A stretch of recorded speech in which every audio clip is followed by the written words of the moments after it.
Olá, boa tarde a todos. Sou Adriana Cardoso, formadora EFAP. Novamente um prazer estar aqui pelo canal de desenvolvimento profissional para o nosso terceiro programa da campanha Não Se Cale, com o apoio do Tribunal de Justiça de São Paulo e o Sanctus, que é o setor de atendimento de crimes da violência contra infante, idoso, pessoa com deficiência e vítima de tráfico interno de pessoas, acerca das temáticas da campanha de prevenção ao abuso e à violência contra crianças e adolescentes. Para este programa de hoje, teremos novamente duas convidadas especiais que estarão falando conosco. Antes de eu apresentá-las, eu gostaria de pedir para a produção um breve vídeo da campanha Não Se Cale para vocês acompanharem. Sejam todos muito, muito bem-vindos.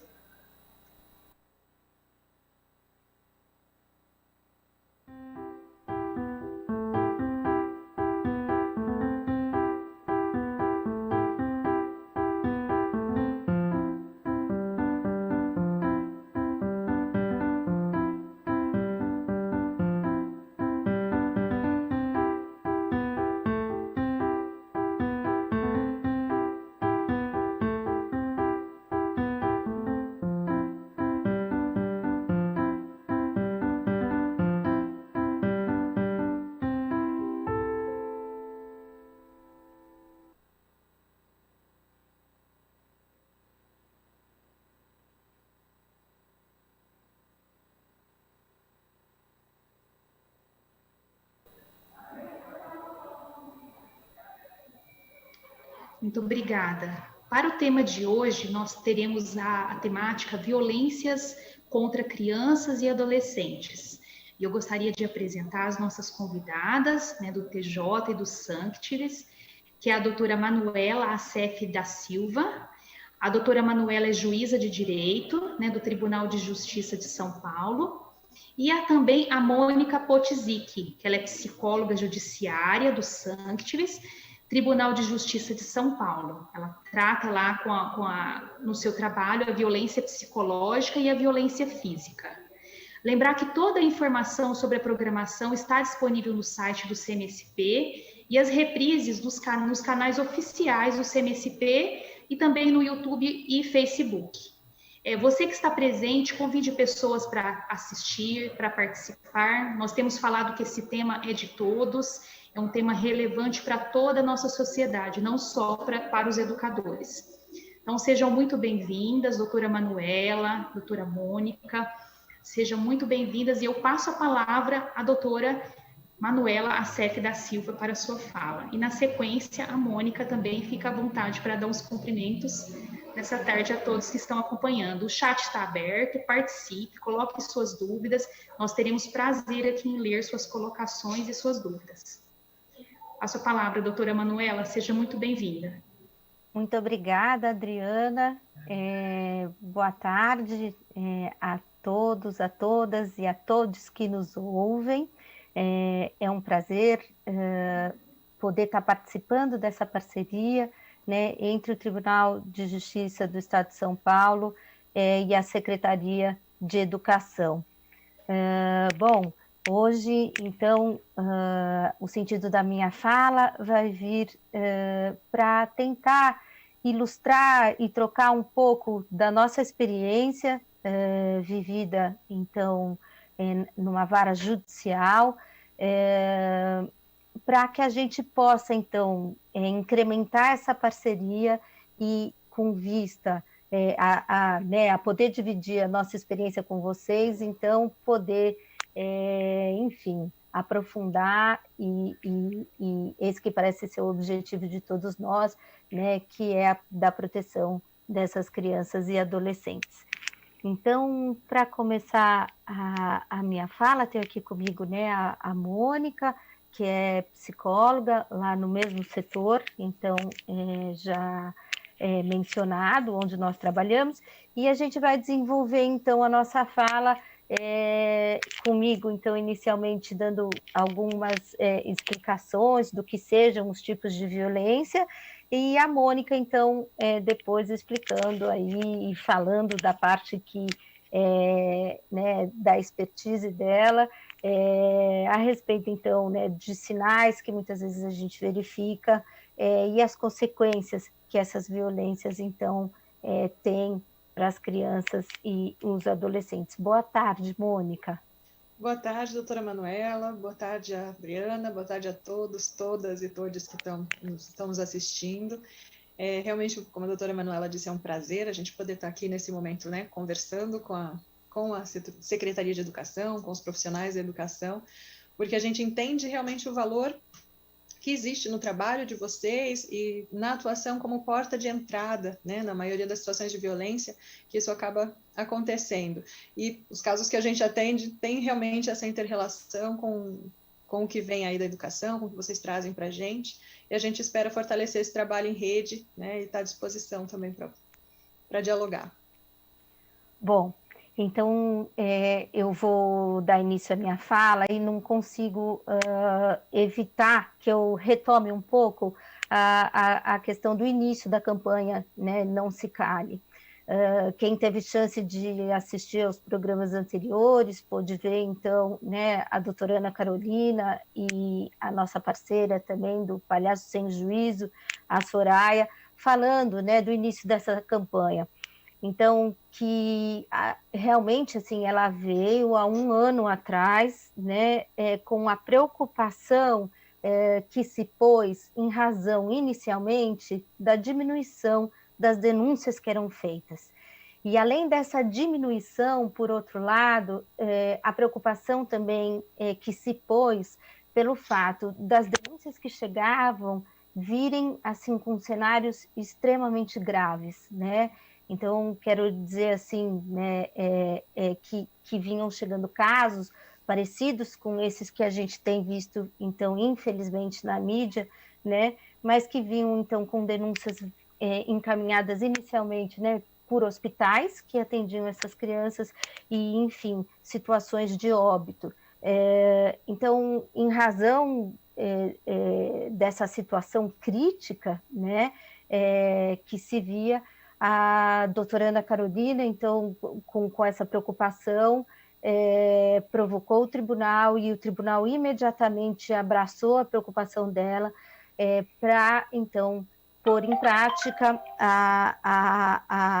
peço desculpas para vocês, para pôr em prática, então, a campanha Não Se Cale. O fato, né, a preocupação, então, também se põe em razão da constatação que a gente faz que as crianças e adolescentes vítimas de violência, nos mais das vezes, são vítimas dentro da sua própria residência, né? Tem como agressores, então, familiares ou pessoas muito próximas do convívio delas e interno, né, da residência. E aí a gente tem essa situação atual, então, né?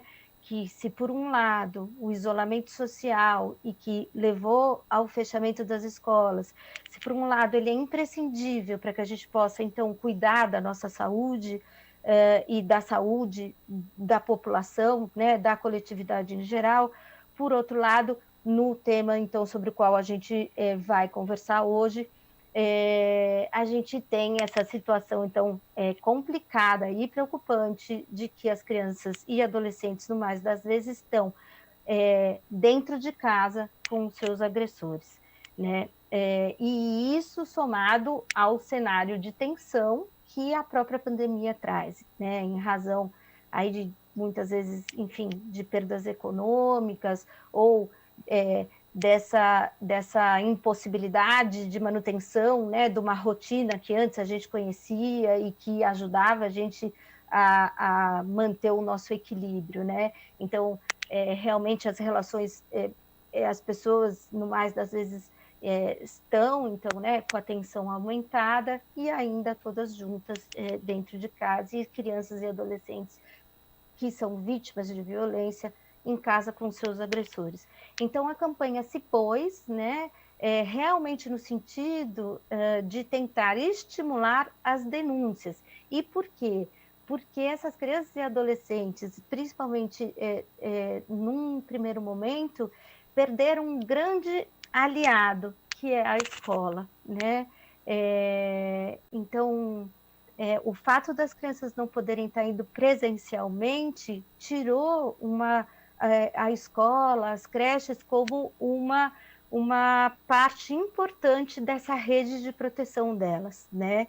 E aí, então, justamente como eu estava dizendo, a campanha se pôs para sensibilizar toda a sociedade, e aí nós também, né, porque nós temos nossas profissões, mas também nós estamos dentro de casa e somos, enfim, cidadãos, né, e então para que toda a sociedade, ao ouvir, né, sinais de alerta mais explícitos dessas violências, então como gritos, choros, ou por vezes até um silêncio muito grande, para que a gente, então, tomasse a nossa parte, né, na responsabilidade do cuidado dessas crianças e adolescentes e fizéssemos, então, as denúncias.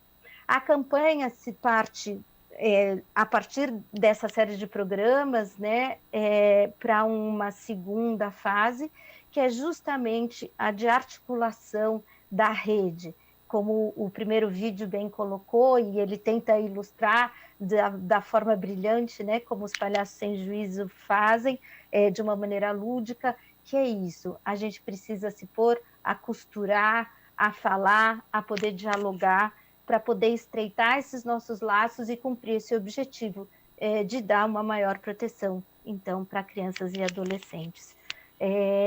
Queria dizer, então, assim, né, que a gente pensa assim, que neste momento, já agora, né, com a possibilidade, né, muitas pessoas já sendo vacinadas e esse cenário de uma vacina próxima e a possibilidade, então, da gente retomar a nossa vida, né, de uma maneira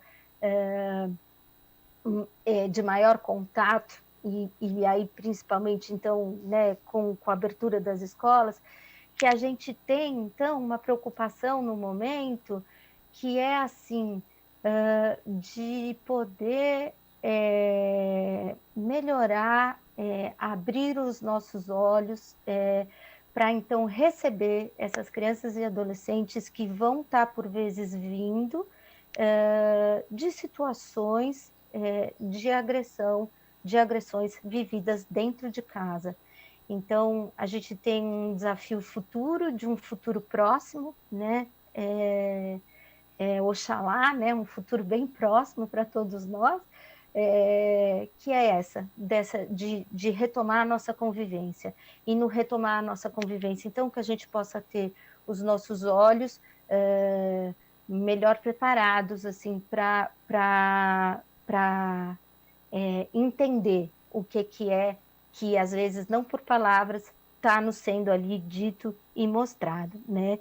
E aí é isso. Nesse sentido, as escolas têm um papel fundamental, porque são né, os professores, os funcionários das escolas, as pessoas, os outros adultos que vão estar aí no dia a dia, no cotidiano dessas crianças, vendo elas ali por meio das atividades, né, e também pela questão de confiança que se desenvolve, são os adultos de fora de casa que poderão ter um olhar, então, que venha em auxílio dessas crianças e um auxílio mais precoce, né, um auxílio que possa ser feito de uma maneira mais rápida do que, por vezes, quando esse auxílio vem por uma notificação de um hospital, né? Então, que a gente possa trabalhar juntos nesse sentido, né? Com a nossa troca de experiências e de informações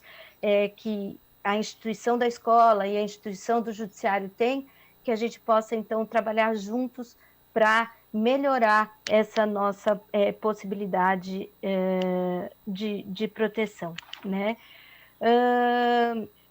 Enfim, então, antes só, eu vou falar isso no final, mas acho importante dizer desde já também que o que vale a pena sempre ter em vista é que, principalmente na escola, e para que essas notificações dessas violências sejam feitas pelos profissionais, né, das escolas, que basta a suspeita de que algo não vai bem com aquela criança, né? Não é necessário ter uma preocupação com relação a entender todo o cenário, né, logo de cara. É preciso alguns elementos, mas basta a suspeita para que, então, a escola acolha essa criança e notifique o caso para que, então, o sistema de justiça possa, enfim, desenvolver o que tem que desenvolver em termos de investigação e elucidação mais completa do que está havendo. Então, bom, feita assim essa introdução, né, meu objetivo hoje, então, é falar para vocês sobre os tipos de violência de que são vítimas, então, crianças e adolescentes, né? Uma legislação não tão antiga, então, de 2017, a Lei 13.431 de 2017, trouxe, então, para o nosso cenário legal, né, definições, enfim, da lei, né, acerca de tipos de violência de que são vítimas crianças e adolescentes. Então, essa legislação, a Lei 13.431, fala sobre 4 tipos, 4 formas, né, de violência. Então, a violência física, a violência psicológica, a violência sexual e a violência institucional. A lei faz algumas colocações, né, dentro de violência psicológica. Ela estabelece ali algumas divisões, então ela menciona mais explicitamente, né, a existência do bullying, a existência da alienação parental e os casos em que as crianças e adolescentes são testemunhas de violência, né, como essa sendo uma forma de violência psicológica também. E a violência sexual, quando menciona a legislação, então, quando menciona a violência sexual, também faz uma distinção, né, entre o abuso sexual, a exploração sexual e o tráfico interno de pessoas. Além, então, dessas formas, que são as formas que a lei menciona, né, de violências, então, contra crianças e adolescentes, é muito comum também, e os estudos, né, e estatísticas, quando se busca medir, então, né, esses números, falam também em negligência, e também, por fim, a exploração do trabalho infantil como uma das formas de violência contra crianças e adolescentes. Eu aqui, hoje, vou me ater, não vou falar sobre violência sexual, porque violência sexual foi tema de um programa anterior a esse, né, em que estiveram falando a doutora Daniela, que é a promotora de justiça, que trabalha lá no Santos, e também a psicóloga judiciária Ana Cristina, e então, portanto, violência sexual hoje não vai ser tema da nossa conversa. Mas vou falar, então, sobre a violência física, violência psicológica, a negligência e introduzir a violência institucional, que penso que vai poder ser melhor debatida, então, no próximo programa. Então, vamos lá, falando sobre violência física. Inicialmente, eu vou passar para vocês, então, uma definição, né, do que seja a violência física.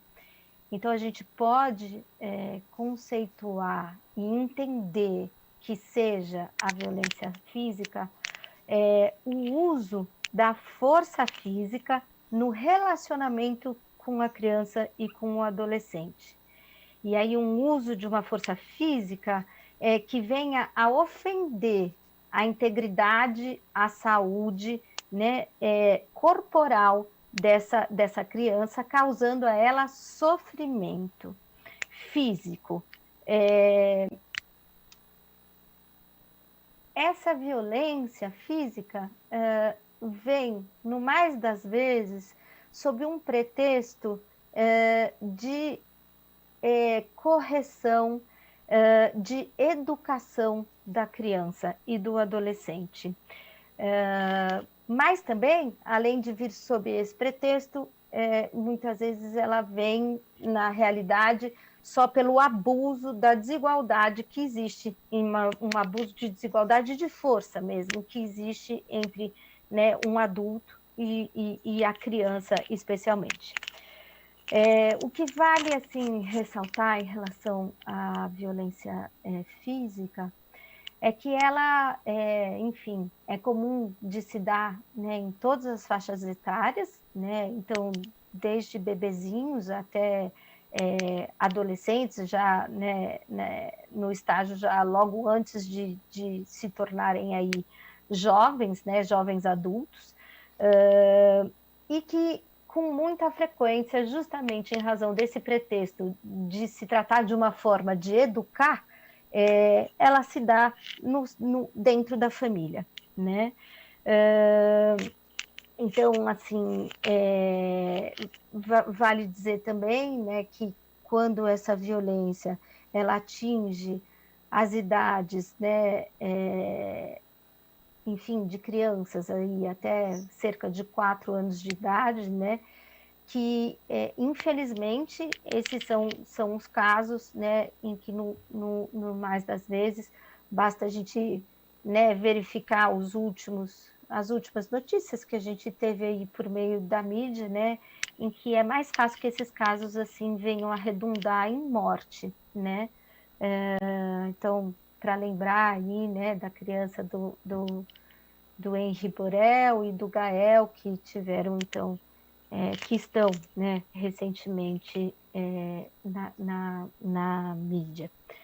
O que também vale, assim, dizer a respeito da violência física, né, e que aí, então, né, se dá, enfim, chutes, socos, palmadas, atingir a criança com objetos, então, enfim, cintadas, né, ou queimar, seja com cigarro, ou seja com algum outro objeto.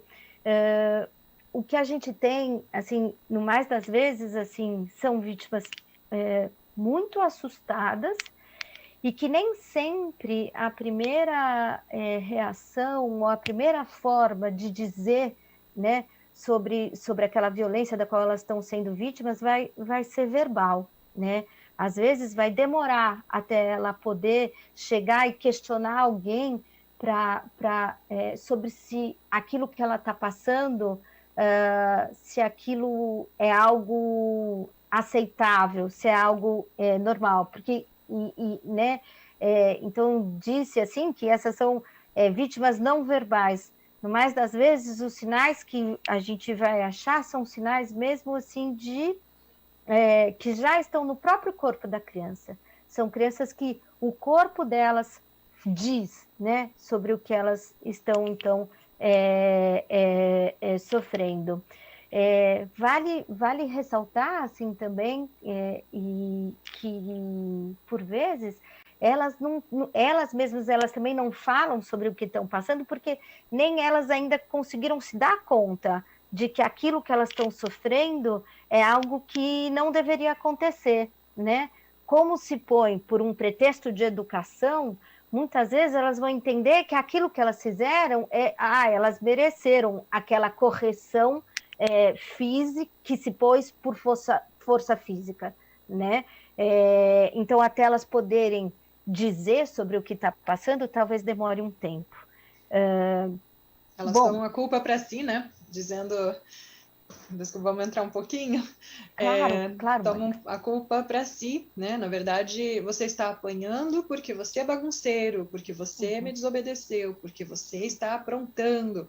E aí a criança, ela internaliza essa noção de culpa, né? Ela não tem uma noção de que aquilo realmente não deveria estar acontecendo. Né? Sim.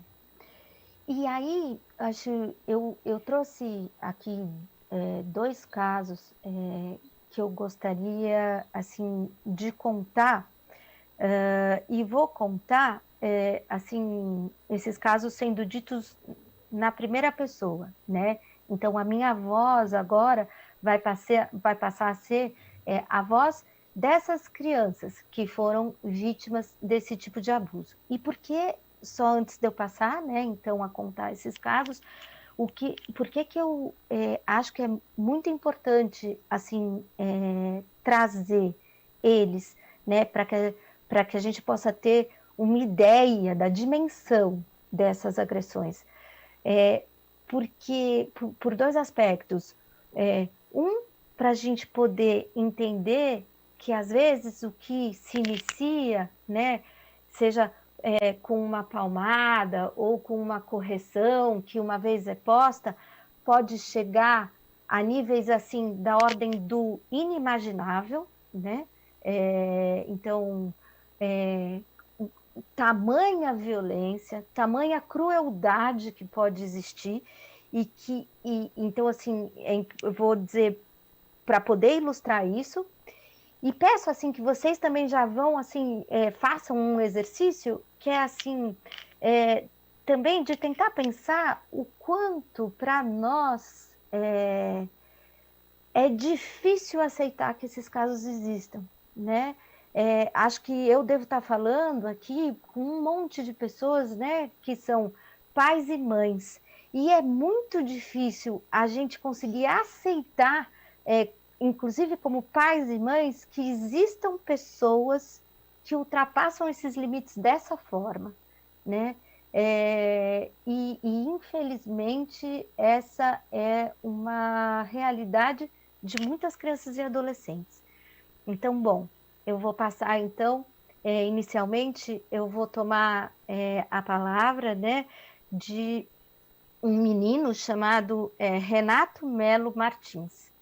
E eu posso falar o nome do Renato Melo Martins sem preocupação em relação ao sigilo que esses casos têm. Então, o nome do Renato é Renato mesmo, né? Se vocês procurarem na internet a respeito dele, vocês vão localizar, dá para a gente achar no YouTube, enfim, vídeos com relatos do Renato.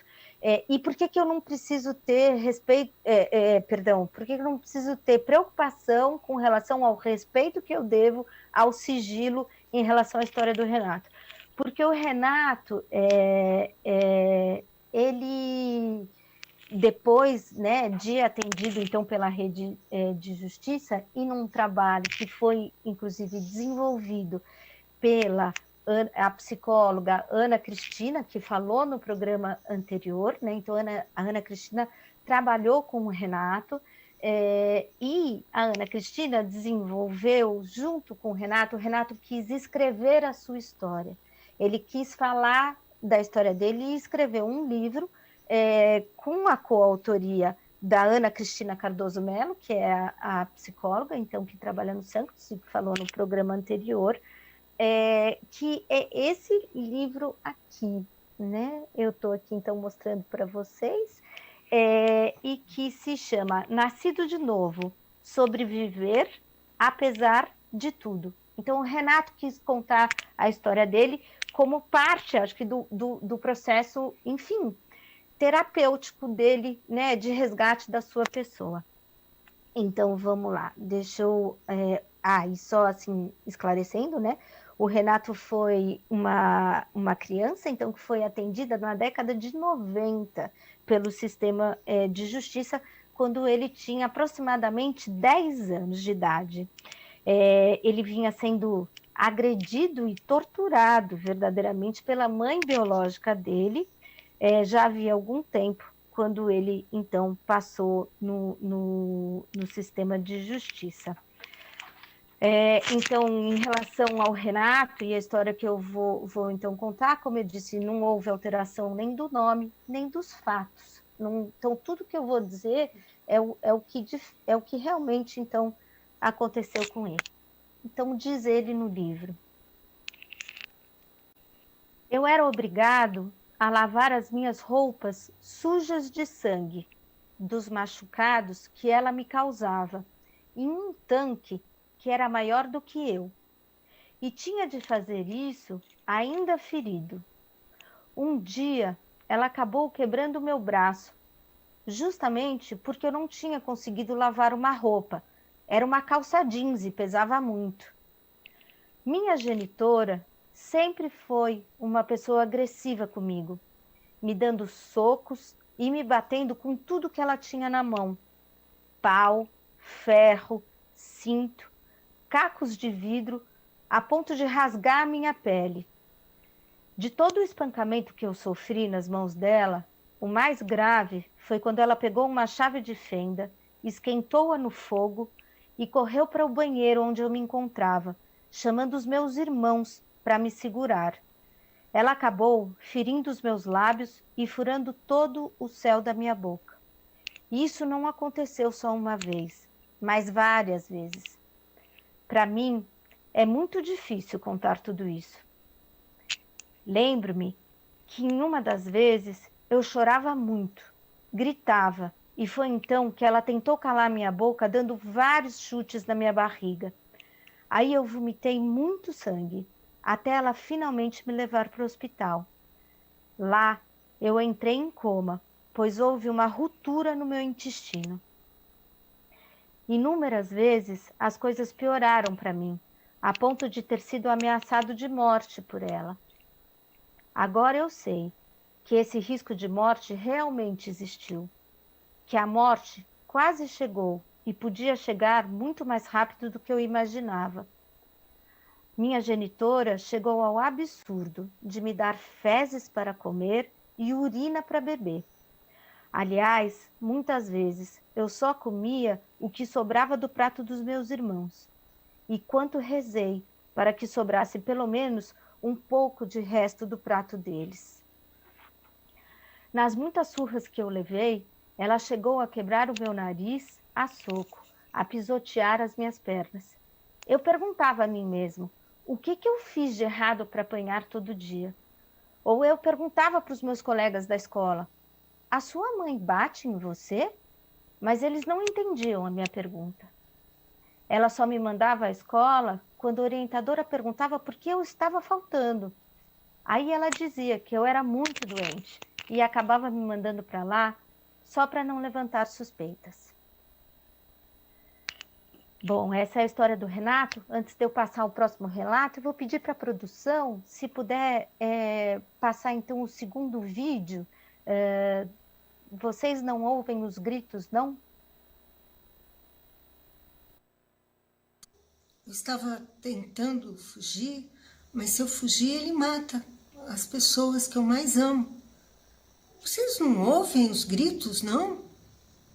Ele quebrou meu nariz, chutou meu olho e quebrou meu nariz. Eu tenho prova. Pode denunciar amanhã. Tá aqui. Vocês não ouvem os gritos, não? Eu esqueci de falar tudo. Vocês não ouvem os gritos, não?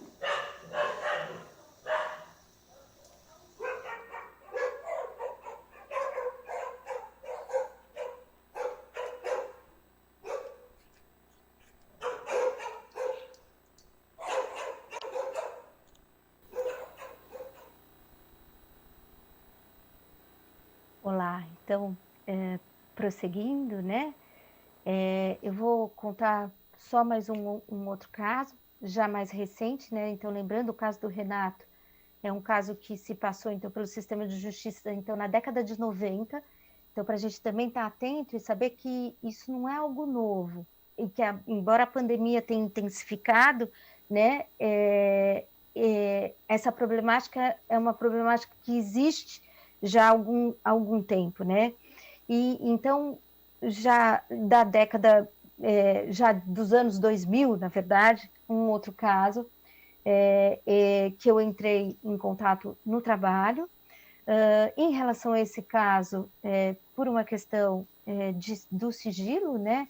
Então, os nomes não são os nomes verdadeiros e nem todas as circunstâncias, mas ainda assim, eu penso que vale eu, né, dividir essa experiência, né, e dividir esse relato para ressaltar algumas das coisas, então, que depois eu vou ressaltar e que, enfim, são importantes, né? Então, essa também é a hipótese de dois irmãos, a história de dois irmãos que viviam sob a guarda do pai e de uma madrasta, né?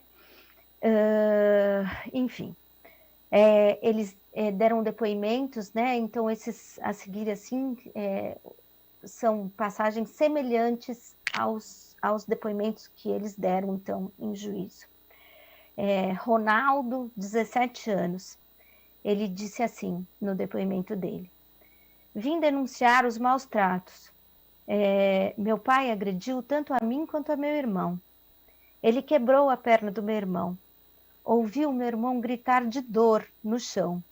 Lembro que ele falava para ele parar de gritar, que estava gritando muito alto. Ele não queria que ninguém ouvisse. Ele disse que eu que tinha feito aquilo, quebrado a perna do meu irmão. E eu fiquei com a consciência pesada, acreditei que a culpa era minha, durante muito tempo. Outra vez, eu estava no quarto. O meu irmão correu para a sala para esconder porque ele estava apanhando muito. E ele derrubou o meu irmão e pisou na cara dele. Meu irmão ficou muito machucado. E aí ele depois chantageou a gente para que a gente não contasse.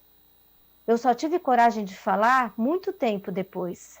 Contei para minha mãe. Ela já tinha percebido. Tinha medo de contar. E eu pensava, né? Vai que ele bate em mim se sabe que eu contei. Ele batia com fivela. Quando você apanha de fivela, ficam umas marcas grandes nas suas costas. Era fivela com toda a força. Ele mandava eu e meu irmão se ajoelhar de frente para a parede e agredia com fivela do cinto. Depois, já maior, eu mudei para a casa da minha mãe. E foi bom. Teve um dia antes que eu consegui fugir para a casa da minha mãe. Eu tentava sair, mas ele ligava e dizia que chamara a polícia. E eu era obrigado a ir para lá, já sabendo que ia apanhar quando chegasse. Ele ameaçava que ia chamar a polícia e me levar à força. Teve um dia que ele bateu de cinta e disse que ia matar. Não gosto de lembrar disso. Faço tudo para não me lembrar. Aí depois foi ouvida como testemunha, nesse caso, o irmão, né, que eu vou chamar aqui de Juliano, 14 anos. E o Juliano disse assim: vim denunciar os crimes que o meu pai cometeu comigo e com meu irmão. Quando eu morei com meu pai, ele tinha intenção de receber a pensão. Ele me disse que só estava comigo por conta da pensão. Aí depois dele ter repetido parte do relato do irmão dele, né, que eu chamei de Ronaldo aqui, ele disse assim: fiquei triste, decepcionado de ver que aquilo que era meu pai, a cinta, era o que ele mais usava para agredir. Pensei em pegar a cinta e enrolar no pescoço e pendurar. Eu pensava que todas as crianças sofriam essas agressões também e achava que era normal ser agredido. Então, bom, eu citei assim esses dois casos, né? Então, ressaltando de novo o que é isso, né? Nem sempre as crianças entendem num primeiro momento, as crianças e adolescentes entendem que elas estão sendo vítimas daquela violência que é perpetrada contra elas, né?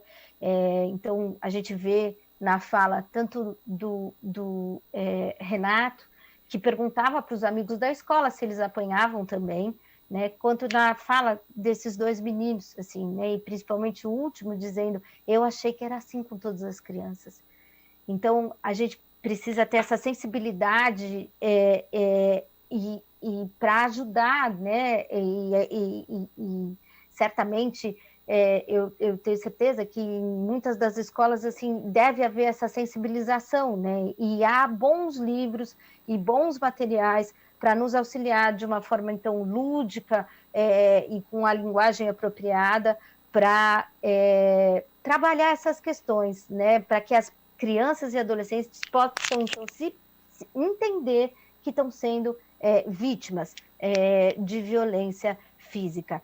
Então, eu vou passar a palavra para a Mônica, mas só antes eu gostaria assim, de citar como materiais, né, que podem aí vir a ser pesquisados. Então, a página da Childhood, né, que trabalha com a questão do abuso sexual, né, de crianças e adolescentes vítimas de abuso sexual, e também um projeto Tartanina, que também tem materiais nesse sentido. E gostaria de recomendar, para ilustrar essa questão da violência física, o documentário Gabriel Fernandes, que está disponível na Netflix. Eu vou passar, então, a palavra para a Mônica, para dizer, então, um pouco, assim, sobre os sinais e as consequências, né, e dar continuidade, então, a fala com relação à violência física. Sim. Esses dois casos são, né, dolorosos até para a gente ouvir, não é? A gente de imaginar realmente que essas situações acontecem, como a doutora comentou, infelizmente são mais comuns do que a gente gostaria de ver, né? E uma das coisas que é importante chamar a atenção dali é que um dos casos, um dos meninos, acho que foi o Ronaldo que dizia, né? Ela só me manda para a escola quando ligam. Ela só me manda para a escola quando a orientadora liga, quando alguém procura, ou quando a escola muitas vezes notifica, né? Tem um fluxo de passar para o conselho tutelar as faltas, quando as crianças têm uma falta, né? Faltas muito constantes e tal.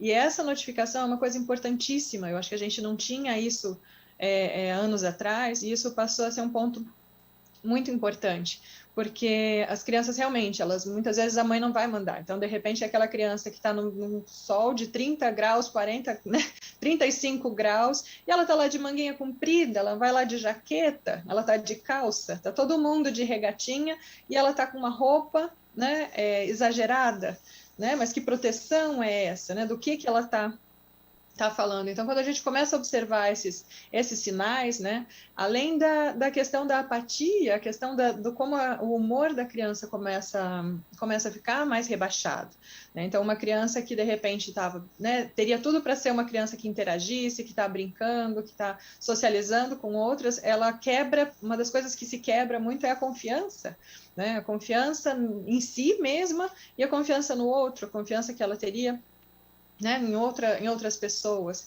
Então, muitas vezes ela fica mais retraída, ela vai ficar mais amuada, ou é aquela criança, assim, que ela, para poder interagir, ela interage agressivamente, né? Então, tem crianças, assim, que ela só sabe mexer com o outro coleguinha quebrando o lápis, ela vai para a mesa do outro e quebra o lápis, ela vai para o outro lado e derruba o caderno, e ela risca, e ela rabisca. E aí você fala, poxa, mas essa criança tem o quê, né? O que acontece? Por que essa criança é tão agitada? Ninguém aguenta. E aí, realmente, é mais difícil, porque quando as pessoas olham, né, esse comportamento excessivamente agitado, que muitas vezes vai para o médico, acaba infelizmente indo para uma condição de medicalização, né, como se um transtorno de atenção fosse isolado, pode ser que ele tenha realmente uma base numa relação agressiva, numa relação de violência, numa relação que não teve respeito, né, e a criança não sabe lidar com aquilo, então é muito angustiante, é muito agitação, e ela precisa expor. Então, quando ela vê, ela vai lá, ela dá rasteira no colega, ela cutuca o outro, ela belisca, ela morde, ela chuta, né? E não é uma coisa que parte dela, né? Então, se a gente olhar, a gente tem que entender, assim, nesse olhar para a criança e para o adolescente, que muitas vezes ela é reflexo do que ela está vivendo, né? Então, os comportamentos e as condutas dela estão refletindo alguma coisa, né? A criança que está bem cuidada, a criança que está tranquila, a criança que tem alguma estabilidade, né? A gente vai dizer que todo mundo tem problemas, toda família tem dificuldades, mas quando ela tem um básico ali, um ponto de segurança onde ela se sente segura, ela não traz esse tipo de resposta, né? Esse tipo de reação. E, infelizmente, a gente acaba, né, muitas vezes olhando isoladamente, né? Então, olha, peraí, essa criança tem um problema, né, de saúde, de comportamento, de transtorno de déficit de atenção, e ela está falando de um todo, né? Então, sempre, eu acho que esse é um ponto para a gente focar, que é importante olhar o que está se passando, né? Como é que está essa casa, com quem que ela está vivendo, será que ela tem apoio da rede? Porque muitas vezes, né, ela está sendo maltratada, está sendo negligenciada, e a gente não tá nem sabendo, né? A escola, ou quem está olhando para ela, pode acionar a rede, né? Então, não necessariamente o conselho tutelar, mas nas reuniões que a própria escola tem com interdisciplinares, né, com os outros, intersetorial, pode sim, né, levar esse caso. Então não precisa estar num ponto crítico. Olha, peraí, tem uma criança assim e o caso dela está chamando atenção, né? Ela está realmente, ela destoa do grupo, ela tá, né? Ela perturba tudo. Quando ela está na aula é um terror, o professor não consegue dar aula. E aí quando ela falta, o professor até fala, ainda bem que ele não veio, porque eu consigo dar atenção para os outros, né? E esse daí acaba sendo um ponto, né, que a gente precisa pensar, né? É preciso olhar, ter um olhar para ela, porque se quebrou a confiança, né? Ela tem a confiança dela no futuro, nas pessoas, muitas vezes isso está quebrado, né? Então, eu vou aproveitar o gancho da Mônica, né, assim, para então, justamente, né, então esse comportamento, essa mudança de comportamento, ou como a gente estava falando nisso, nem sempre a criança fala pela palavra, né? Essas reações são modos de chamar a atenção para ela, para poder, enfim, né, para ela poder dizer que algo não vai bem, né? Então, assim, e é isso, ela é reflexo, como você mesma disse, né? Ela é reflexo do que está acontecendo com ela. Então, esses comportamentos agressivos, então, às vezes vêm em razão, né, desse cometimento, do fato dela ser vítima de violência física, mas também, e aí eu já vou aproveitar para introduzir o próximo tipo de violência, que é a violência psicológica. Muitas vezes, na realidade, esses comportamentos também são reflexo da submissão dela a esses ambientes que são ambientes de uma intensa violência psicológica, né?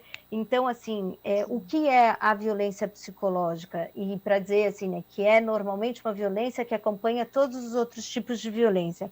Então, a violência psicológica é a interferência negativa do adulto sobre a criança ou adolescente na sua competência social, revelando, então, um comportamento destrutivo, então, do adulto em relação à criança. Seja, então, por meio, assim, de uma rejeição afetiva, né? Então, um adulto que fica sempre depreciando, que não se comunicar com a criança, às vezes diz, você é uma desgraça, você é um lixo, né?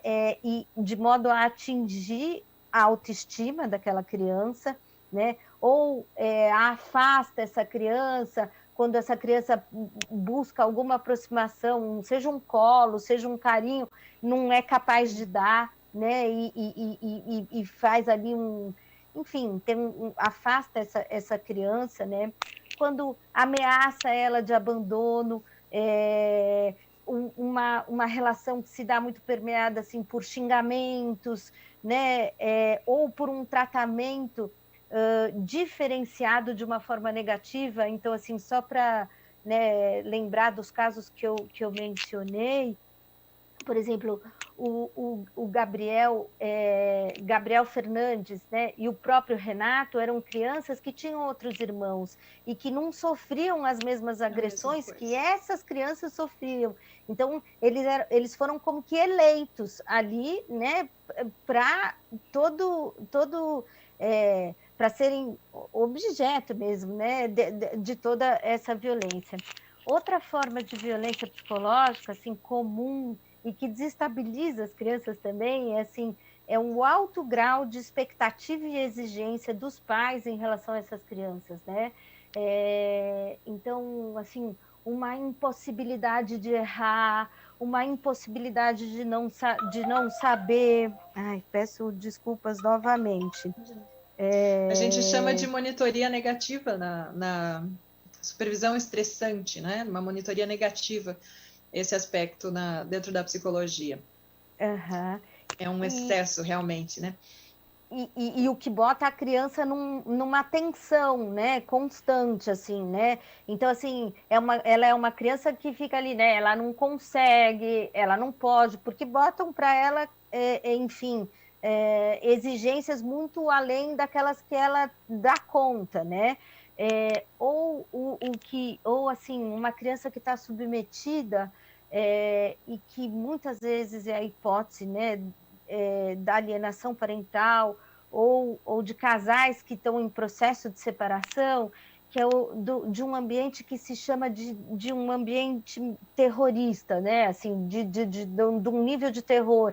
Ela fica ali submetida, então, porque os pais estão numa briga muito intensa e uma briga que se põe de maneiras, às vezes, ainda que verbalmente, muito violenta, ela se vê ali, então, submetida a isso, e isso normalmente causa aí danos psicológicos a ela muito grandes, né? Ou mesmo uma outra forma de violência psicológica é aquela que se dá, então, pelo isolamento ou confinamento dessa criança. Então, pais que cortam, né, as possibilidades de comunicação dessa criança com outros colegas ou com outras pessoas, e até, por vezes, assim, formas mais contundentes, né, que são, assim, de trancar essas crianças em cômodos, em deixar elas escondidas, em deixar elas apartadas, né, de outras pessoas. E, enfim, por fim, assim, né, uma outra forma de violência psicológica é o da corrupção ou exploração, ou seja, favorecer e, por vezes, assim, incentivar, né, comportamentos impróprios, chantagear as crianças com dinheiro, induzir a agredir ou a mentir, né? São formas todas essas, então, de violência psicológica. A lei fala, então, mais explicitamente do bullying, né? E o bullying, normalmente, então, ele tem, assim, por base a exploração, né, de uma diferença que aquela criança tem e que a colocaria, então, em desvantagem em relação às crianças que lhe agridem, né? Então, assim, trabalhar as diferenças, né? Como é algo que a gente tem que buscar e no âmbito da escola mais ainda, né? Eu não sei se a Mônica gostaria de falar um pouco a respeito do bullying, Mônica. Sim, sim. É um ponto que é interessante, o trabalhar as diferenças e empoderar, fazer essa leitura das emoções, né? Poder olhar para a sala, para as crianças ou para os adolescentes ali, tentando fazer com que eles expressem realmente suas emoções, né? A gente tem um trabalho que é muito interessante, que foi feito no Rio de Janeiro, numa escola particular, na realidade, a respeito de educação emocional. E é um trabalho assim riquíssimo, onde foi apresentado num evento internacional, Educar Internacional, em 2016. Eu acho que até, né, quem está na educação já pode ter mais detalhes aí. E nesse evento, eles estavam trabalhando aulas ou grupos, assim, para que as crianças começassem a expressar, né, a trazer as emoções. Então, reconhecer o que está sentindo, reconhecer o que sente diante de cada situação, reconhecer o que está sentindo diante dos eventos em geral, quando ela está triste, quando ela está com raiva, quando ela está decepcionada, quando ela está feliz. Isso faz uma diferença enorme, né? Então, quando a gente pensa assim, em termos de prevenção em relação ao bullying, eu acho que esse é um aspecto que a gente precisa focar, né? Tanto é que tem literatura, tem um livro chamado Emocionário, né? Muito interessante, depois até passo o nome da autora, que ele trata sobre isso, sobre as formas de expressão da emoção, sobre como é que a gente pode pensar nisso, né? O que está vindo, né, quando essas situações emergem, né? Porque, e aí um outro aspecto em relação ao bullying fala também da questão da vítima, né? O bullying ele tem que ser uma ação sistemática, ele tem que ser uma situação duradoura. Então, muitas vezes as crianças na relação, né, no relacionamento entre si, vão se desentender, vai ter um momento que você está chateado, que você está bravo com um, né? Mas ele tem características da continuidade, né? Então, ele não é um evento isolado que é bullying, né? Então, a gente até brinca, mas ficou muito chato ser jovem nesse tempo, como é que eu faço, né? Porque no dia a dia as dinâmicas muitas vezes podem surgir situações assim, né, de eu não gostei de você, eu não gostei do que você fez, e tem um certo tipo de distanciamento. E aí trata também de uma outra situação, da condição da pessoa que sofre o bullying, né, que a gente pode pensar como uma vítima, ela não ter condições de reagir. Então, quando é uma situação que caracteriza o bullying, ela também não tem condições de reagir.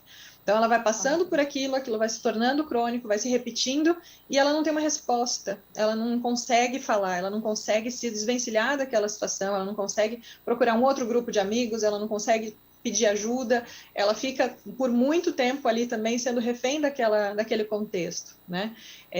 E o bullying acontece principalmente, assim, é interessante a gente pensar que ele traz as situações, a questão de ter outros atores, né? Então o bullying também não na maioria das vezes, ele tem uma função de afirmação de poder, né? Então quem pratica o bullying tem essa questão de querer se autoafirmar, de afirmar o seu poder, então ele depende de outros atores, então alguns que vão ser apoiadores, né? Então a presença de alguns apoiadores, que são pessoas que não estão vendo aquilo, né? Estão assistindo uma situação de violência, uma repetição, né? Não é um evento só, estão assistindo uma repetição e dão risada, e dão um sorrisinho, né? Ele não foi lá, não foi ele que bateu, não foi ele que ofendeu, não foi ele que xingou, mas ele, né? Ele discretamente ele reforça aquilo, né?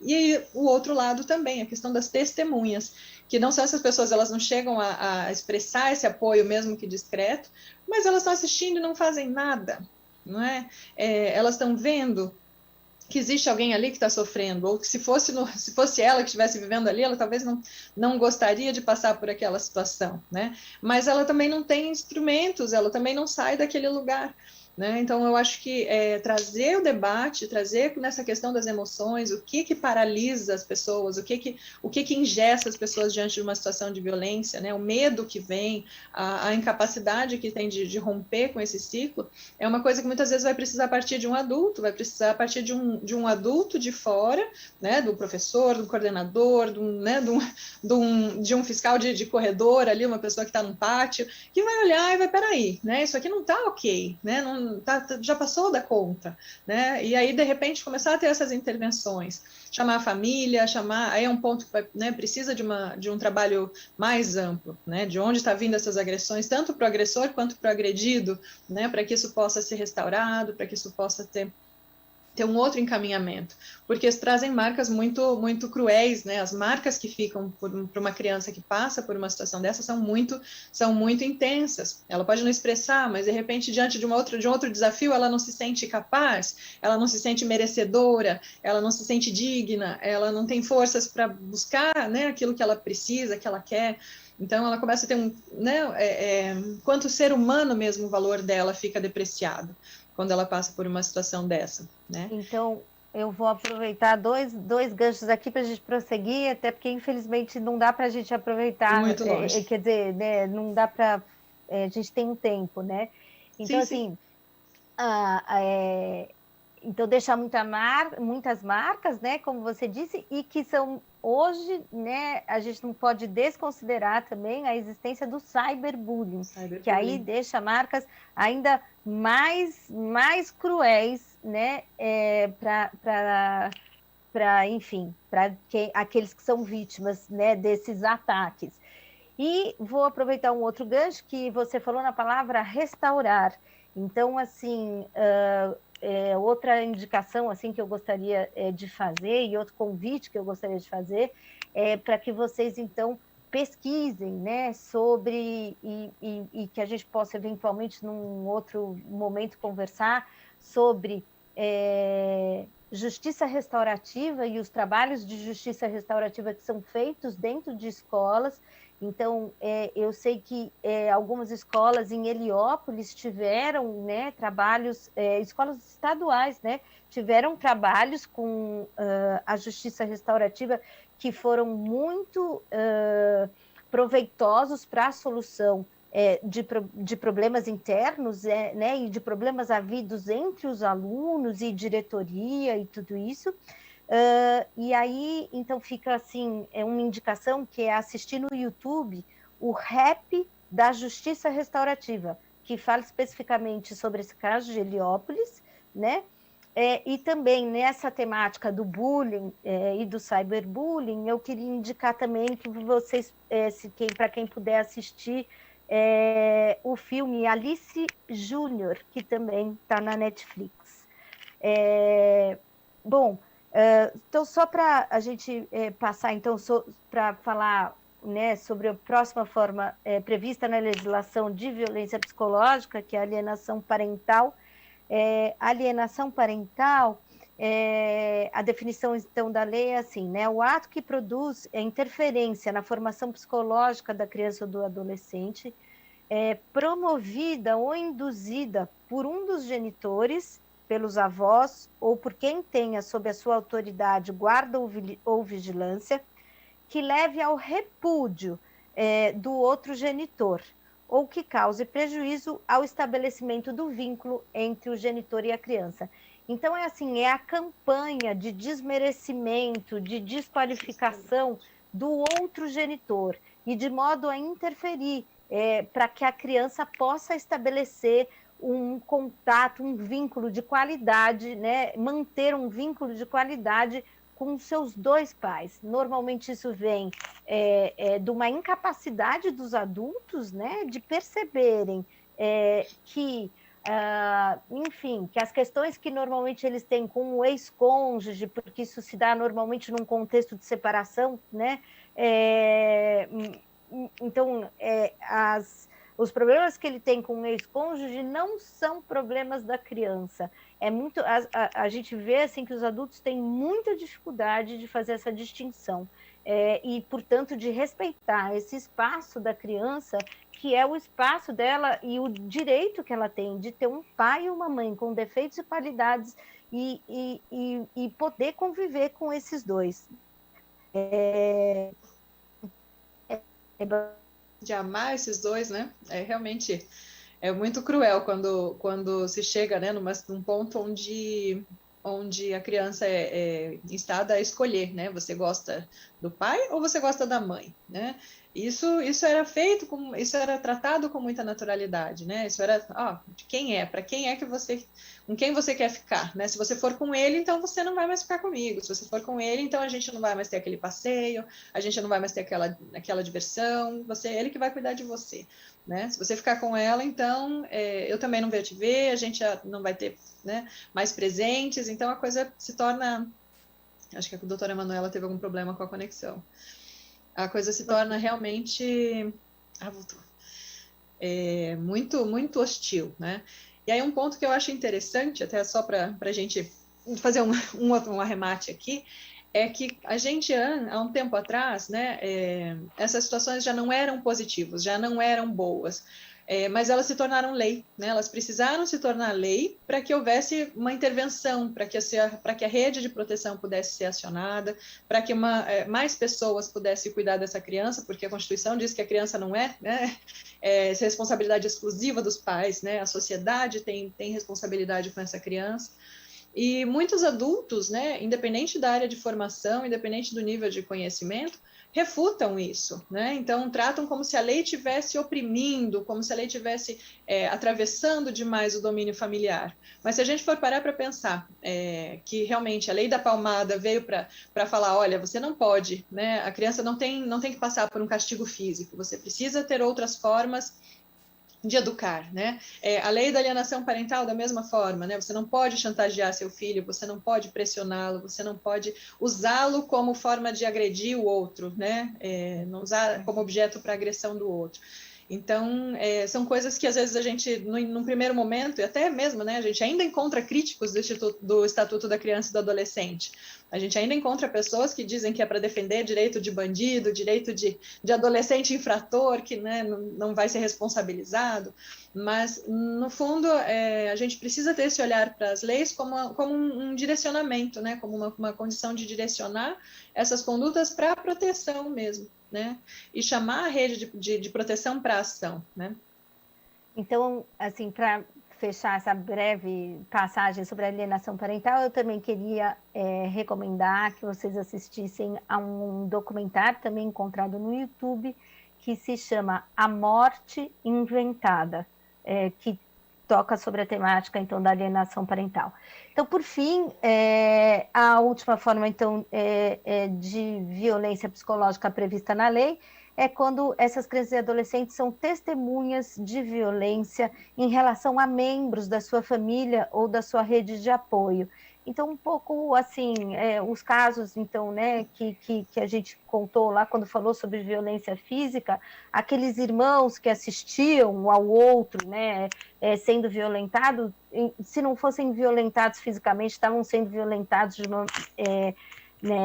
psicologicamente. Então, vou pedir para a gente, depois já logo em seguida, encaminhando para o final, para passar o terceiro vídeo. Estou vendo. Produção.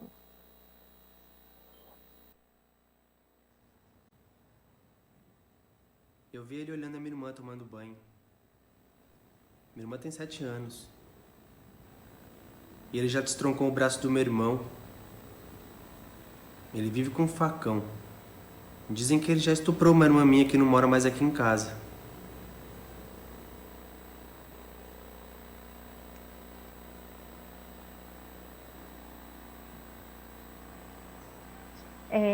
Bom, então o vídeo, né, ilustra, enfim, ele é uma testemunha de violência, né? Ele estava ali nitidamente aterrorizado, falando sobre isso que ele presenciava. Bom, por fim, então, a outra forma de violência, né, a negligência. O que é a negligência? É a omissão dos responsáveis, pais ou guardiãos, né, em prover as necessidades físicas e emocionais da criança ou do adolescente. A forma mais extrema, então, da negligência é o abandono total. Então, só para dar alguns exemplos, né, de negligência, normalmente se separa, então, como eu disse, né, em negligência física e psicológica. Então, são da ordem da negligência física, não alimentar, não cuidar da saúde, então, esquecer a vacina, não levar ao médico, né, esquecer não é, mas é o mais deliberado, né, não cuidar, não vestir, não cuidar do aprendizado, do estudo. E formas aí de negligência psicológica aquelas que redundam, então, assim, na falta de responsabilidade pela criança e pelo adolescente. Então, aquele pai que tem um filho e se manda, e não tem convívio, não provê alimentos, não está junto, né? E só com relação aos casos de negligência, o que é importante ressaltar é que ele sempre deve ser visto com muito cuidado, porque questões de ordem econômica que impossibilitam, por vezes, essa família de cuidar não podem ser entendidas como negligência. É preciso ter um olhar abrangente para entender essa situação. Assim como, por vezes, assim, se acontece alguma calamidade da natureza, alguma calamidade pública que impede aquela família de momentaneamente, enfim, assistir, né, aquela criança, isso não é negligência. Os casos de negligência muitas vezes vêm assim por quadros dos adultos. Então, um pai ou uma mãe que estejam deprimidos e aí não possam cuidar, ou que tem alguma questão mental que impede esse cuidado, né?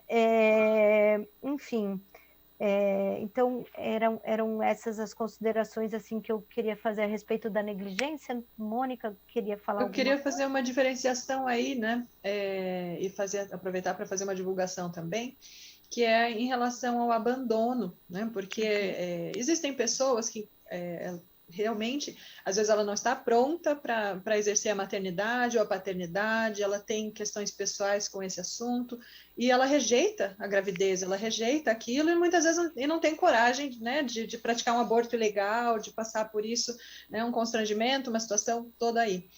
E ela acaba ficando com aquela criança, ou muitas vezes se entendia, né, que ela teria que ser obrigada a ficar com essa criança.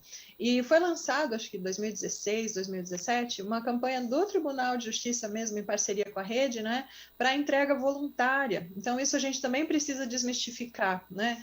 Se a pessoa não está pronta, se aquilo não tem... Porque ter a criança sob sua guarda, para dizer que tem, né, sem recursos emocionais, financeiros, sociais, sem o desejo de maternar e de criar essa criança, é muito mais prejudicial do que ir lá e propor uma entrega voluntária, né, e avisar no hospital ou procurar a vara da infância e juventude para dizer, olha, né, eu não tenho, hoje, né, não posso, não tenho recursos, né, e aí essa criança pode ser encaminhada para uma família substituta, para uma adoção e ter um outro desfecho de vida, né? Onde ela não precisa passar por essas sequências de violências, negligências, né, privações.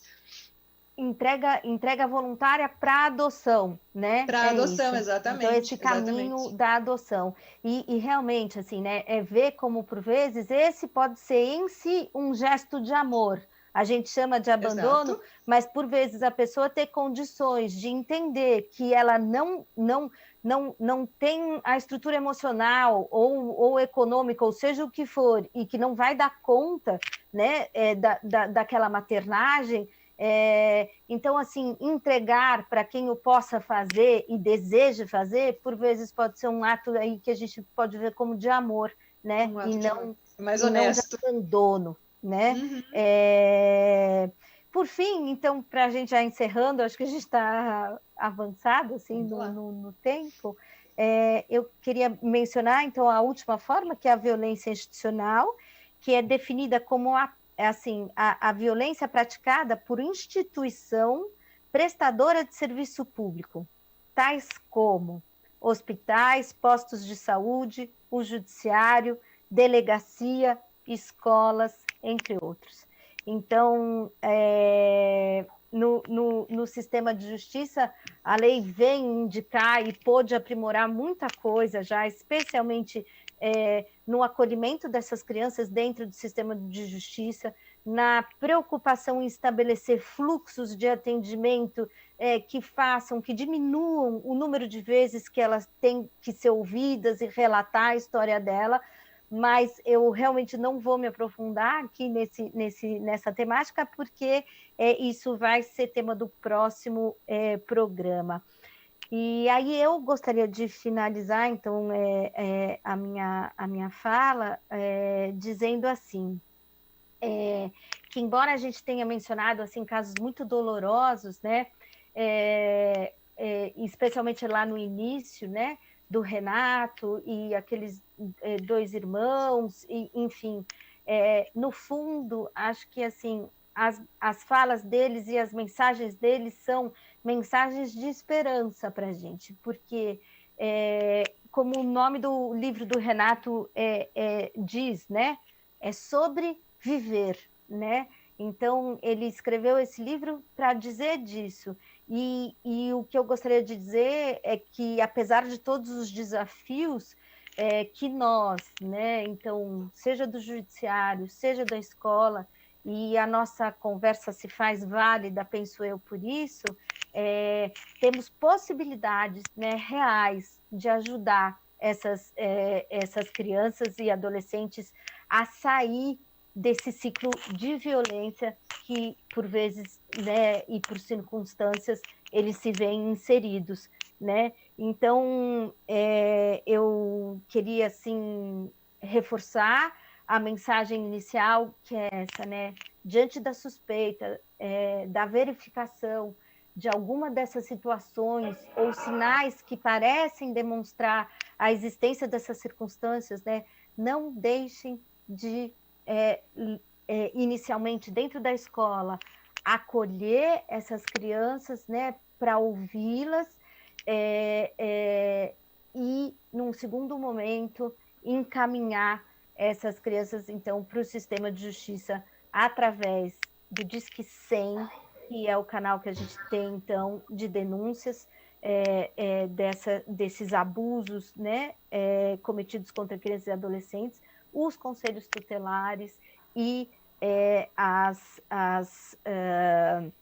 enfim, as delegacias, se o caso.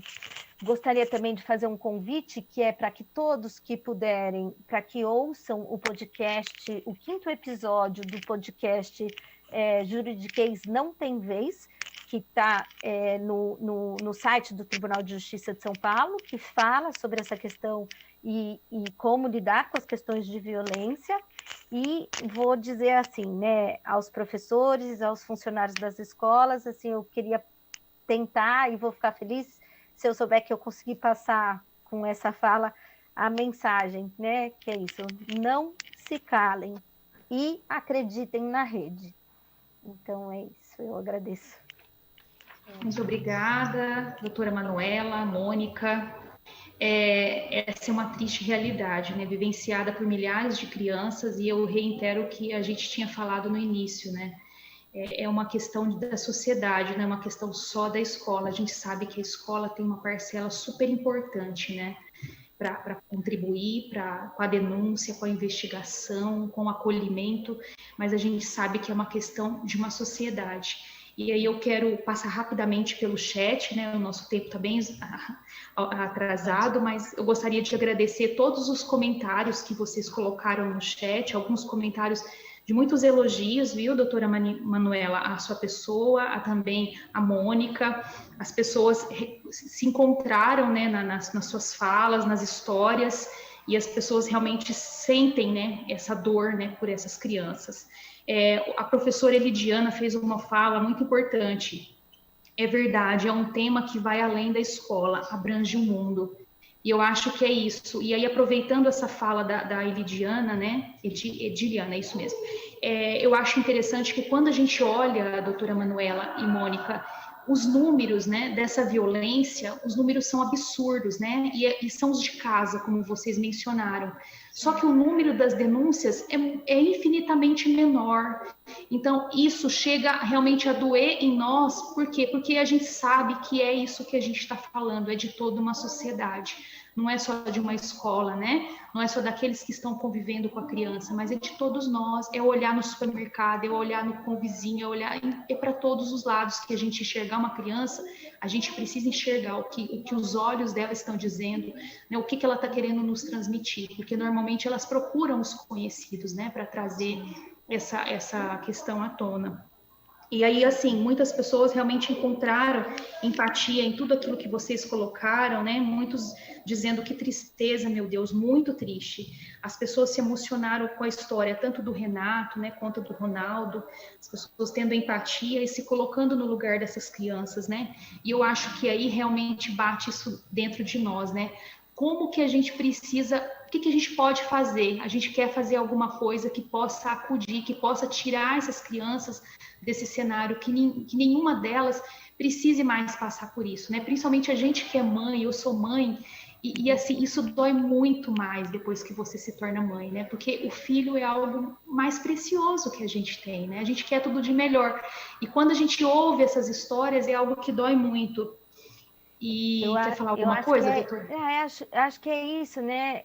Também ver por outro lado que, assim, são também histórias de esperança, porque elas chegaram e foi possível ajudar essas crianças, né? Então, Ronaldo e o irmão dele foram para a casa da mãe, e isso teve a ver com uma atuação, né, de adultos que puderam auxiliar essas crianças. Então assim, que a gente mantenha isso vivo, né? Essa é a nossa responsabilidade e o que a gente pode fazer.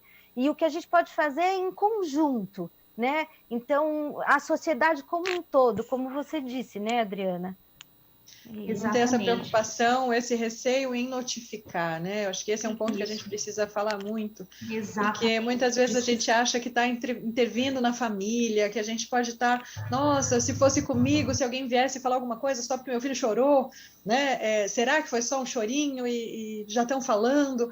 Né? Mas a gente fica com esse receio de haver essa intervenção excessiva na família, mas eu vejo também por um outro lado, né? Que a partir do momento que a gente faz uma notificação, é possível que essa família se reorganize. Então, muitos casos que eu trabalhei com acolhimento institucional, por mais que seja uma medida, né, extrema, assim, né, difícil de se passar, eram momentos onde a rede, onde a família passava a ser atendida pelo CAPS, passava a ser atendida pelo CREAS ou pelo CRAS, passava a ver a questão de um emprego, a questão do trabalho. Então, toda realmente a rede começava a agir em prol daquela família, e ela tinha, muitas pessoas, quando elas, né, têm realmente essa vinculação, tem a questão afetiva, né, definida assim para si, eles superam, né? Então, é uma coisa que, por mais que você fale assim, poxa, é ruim, né, passar, ou se a família ter que se expor a isso, mas não, é uma oportunidade da própria família se rever, né? Rever seus conceitos, rever suas práticas,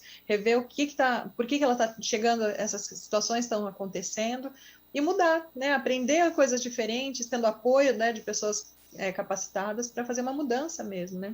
E do mesmo modo, dessa família ser inserida também na rede de proteção, né? Isso. Porque muitas vezes você tem pais com problema de álcool ou drogas ou outras coisas, mas enfim, mas é uma oportunidade da própria família receber uma atenção da rede, o que também é muito necessário, né? Às vezes não vale muito a pena a gente olhar só como monstros, vale a pena a gente tentar entrar em contato com o que é que está se passando e ver que modos, né? E quais são as necessidades daquela família para, enfim, para a gente poder ter crianças crescendo melhor, né? Famílias estando mais melhores, enfim. Então, acho que é por aí, assim. Só fechando alguns pontos aqui que eu achei muito relevante a gente trazer, que veio na fala dos professores também, principalmente a Mônica, que trouxe a questão do bullying, né? O pessoal comenta sobre a importância da escola fazer trabalhos, projetos, né? Trabalhar essa questão trazer isso para o debate, né? E aí eu reforço também essa questão de trabalhar a convivência ética nas aulas, né? Eu acho que não importa se eu sou professora de matemática, né, de português, de repente parar uma aula e falar um pouquinho o que é se relacionar de forma ética com o meu companheiro, com o meu colega de sala de aula, com o meu vizinho, com o meu pai, com a minha mãe. Eu acho muito importante essa questão, né, de trabalhar as questões do inegociável, do negociável, né, o que o respeito é algo inegociável, e assim, trabalhar os combinados, né, o que é um combinado, o que é uma regra, né, eu acho que parar um pouquinho, de repente, as aulas, é interessante fazer esse trabalho, como os professores sugeriram, né, esse projeto de convivência dentro da escola, né, acho que a professora Viraja, se eu não estou lendo o nome errado. A professora Cristiane também trouxe falas muito interessantes sobre que muitas vezes nós, professores, fazemos o papel dos pais. É isso, muitas vezes a gente precisa acolher, né, aquilo que ele não tem em casa. E uma coisa que eles colocaram também, vários professores, é sobre a questão de, muitas vezes os pais querem muito perfeccionismo dos filhos, né? E aí acaba pesando a mão, né? Acaba usando de um rigor absurdo, que a gente sabe que isso não é régua nenhuma, né? É uma régua que não existe, mas muitas vezes a gente trabalhar isso, né, em reuniões de pais, né? Eu lembro que quando eu estava na sala de aula, meninas, muitas vezes eu sabia que tinha eu acho que alguns professores devem fazer isso, que com alguns pais não dá nem para ficar reclamando muito, porque a pessoa não tem filtro, né? Ele já logo parte para agressão, para violência. Eu já atendi casos assim também, Adriana, da pessoa realmente sair da reunião com os pais e encontrar a criança e descontar. E aí, realmente, com a mão forte.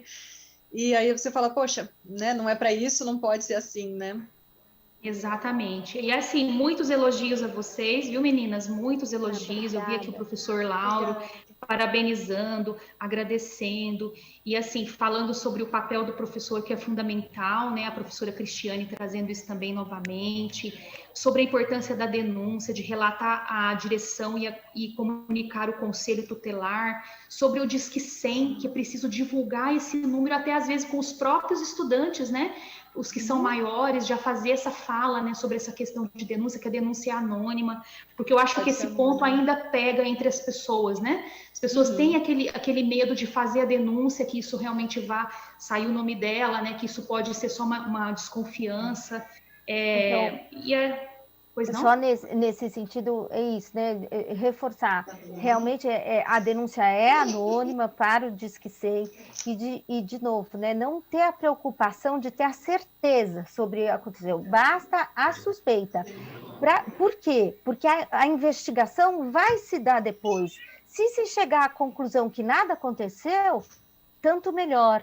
Mas assim, compreender que deixar de fazer a denúncia, se de fato estiver acontecendo alguma coisa, né, não interferir, pode significar, no caso mais grave, eventualmente a morte de uma criança, né? Então é isso, é nesse sentido de poder ser feita uma intervenção precoce. Se não tiver acontecido nada, não vai acontecer nada de ruim para aquela família que teve ali uma visita feita, seja pelo Conselho Tutelar, seja por outros órgãos, né? Então, é isso, perder o medo de comunicar a desconfiança, né, de algum caso suspeito. Sim, é isso. Importantíssimo. Muito obrigada, viu, meninas? Último comentário que eu gostaria de citar, a Giane fez uma fala também muito interessante, que eu concordo com o que ela traz, e acho que vocês também. Infelizmente, muitas vezes o pai agride a criança e a mãe aceita, né? Ou vice-versa, né? Então, acho que é um outro ponto também muito nevrálgico na nossa sociedade, né? Um dos dois é conivente, seja com abuso sexual, seja com a violência doméstica, né? Acho que vocês devem ter algum ponto também, né, a esse respeito. E tem dos dois lados, né? Tanto, por exemplo, o caso do Renato era que ele era agredido pela mãe e o pai não conseguia reagir, né? Então, o pai não conseguia evitar aquela situação. E a gente tem o contrário, né? Meninas que são abusadas eventualmente pelo pai e que a mãe não consegue interferir. Então, é dos dois lados, né? Das duas partes, né? É isso. Romper o ciclo da violência é um esforço, né? A ruptura, romper o ciclo da violência. Porque mesmo nessa condição de testemunha, ela também está implicado, né? Como na situação do bullying, né? Ou ele é um apoiador, ou ele é testemunha. A situação do bullying traz uma questão mais ampla, né? Um olhar ampliado aí. Nós estamos aí há 4 minutinhos, doutora Manuela. Eu vou pedir para você repetir rapidamente os materiais. O pessoal está pedindo no chat o nome dos materiais, a série da Netflix que você citou, se você puder, por favor. Eu queria colocar também à disposição, vou passar assim alguns aqui rapidamente, mas queria colocar à disposição, então, o meu e-mail é Manuela Silva, Manuela com O, Silva, @tjsp.jus.br, para quem se interessar e não conseguir pegar, eu poder passar esses materiais. Mas eu mencionei, então, o caso na Netflix, Gabriel Fernandes, que é o documentário que fala sobre violência física. Sobre bullying, eu mencionei um filme, né, brasileiro, que também está na Netflix, a Alice Júnior é o nome. Sobre alienação parental, recomendo fortemente, é possível achar no YouTube o documentário A Morte Inventada. Mencionei também, para que vocês, fiz a indicação para que vocês ouçam no site do Tribunal de Justiça de São Paulo, o podcast, o 5º episódio do podcast Juridiquês Não Tem Vez. Que mais eu fiz aqui de menção? Deixa eu entrar. Você falou do China, doutora? Qual? Você falou do Childhood, não foi? Childhood. A página do Childhood que é criança, né, em inglês. Então, é uma página de consulta e que tem muitos materiais. E o projeto Tartanina também oferece aí materiais de pesquisa. Eu quero aproveitar para entrar só um pouquinho sugerir o canal Proteja no YouTube. É interessantíssimo, ele é bem voltado para essa questão protetiva, tem materiais excelentes. E esse é o livro que eu tinha comentado, que é o Emocionário. Diga o que você sente, ele é da Cristina Nunes Pereira e Rafael R. Valcárcel, é o nome dele, Valcárcel, que também é uma literatura bem interessante. E a última, desculpa, que eu também mencionei, é o RAP da Justiça Restaurativa. E que pesquisem sobre justiça restaurativa, círculos de paz e comunicação não violenta, como instrumentos importantes assim, para a gente. Acho que é isso. Tá certo. Muito obrigada. Agradecemos mais uma vez a presença da doutora Manuela, da psicóloga Mônica, que partilharam de forma generosa seu tempo, seu conhecimento e sua experiência conosco. Agradecemos a todos vocês que estiveram presentes conosco. E acompanhe o programa no próximo dia 7, né? Nós vamos estar com depoimento especial e escuta especializada com a doutora Ana Carolina, doutora Manuela novamente, doutora Rafaela, assistente social do TJ, e o psicólogo judiciário Danilo. Um abraço a todos, até o dia 7. Um abraço. Até lá. Um abraço, obrigada e desculpa as interferências. Imagina, um abraço. Tchau, tchau. Tchau, tchau.